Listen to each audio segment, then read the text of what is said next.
মালিক আজকের তওবাকে উম্মতের তওবা হিসাবে গণ্য করেন। আপনি আমাদের উপরে বড় নারাজ হয়ে গেছেন।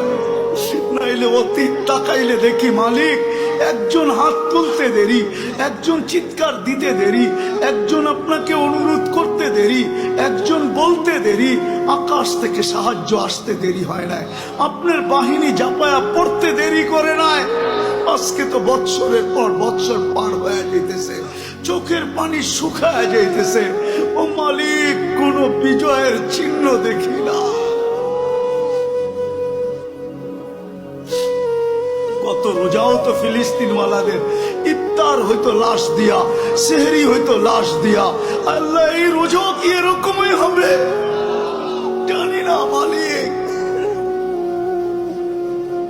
এত নারাজ হয়ে গেলেন কেন মালিক? এত নারাজ হয়ে গেলেন কেন? বেশক আমরা শাস্তির যোগ্য, অস্বীকার করি না, কিন্তু আপনি শাস্তি দেন না। আপনার হাবিবের দুশ্মন, আপনার দুশ্মন, আমাদের দুশ্মন, ইসলামের দুশ্মন, কোরআনের দুশ্মন, হাদিসের দুশ্মন, সমস্ত কিছুর দুশ্মন, এদের মাধ্যমে আমাদেরকে পিটা খাওয়ান কেন মালিক? কেন মার খাওয়ান? কেন ওদের হাতে আমাদেরকে বেইজ্জত করেন? কেন আমাদের মা বোনদেরকে বেইজ্জত করান? কেন দুধের শিশুর রক্ত চড়ে ওদের হাত দিয়া? আপনি কি আমাদেরকে ছেড়েই দিলেন?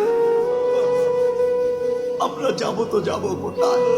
আমরা তো এই কথায় বিশ্বাসী, লা মালজা ওয়ালা মানজা, লা মালজা ওয়ালা মানজা মিনকা ইল্লা ইলাইক। ডাইনে দেখি তো আপনাকে দেখি, বামে দেখি তো আপনাকে দেখি, সামনে দেখি তো আপনাকে দেখি, পিছে দেখি তো আপনাকে দেখি, উপরে দেখি তো আপনাকে দেখি, নিচে দেখি তো আপনাকে দেখি, নিচের দিকে তাকাই তো আপনাকে দেখি, ভিতরে তাকাই তো আপনাকে দেখি, বাহিরে তাকাই তো আপনাকে দেখি। আপনাকে ছাড়া তো কাউকে আমরা চিনি না মালিক।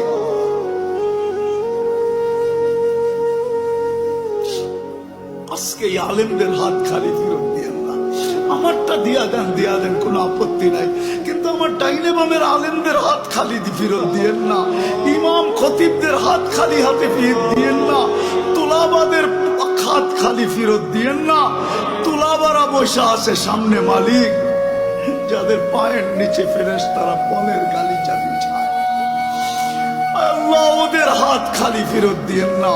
অন্তরালে মা বোনরা হাত উঠায় বসে আছে, এদের হাত খালি ফেরত দিয়েন না মালিক।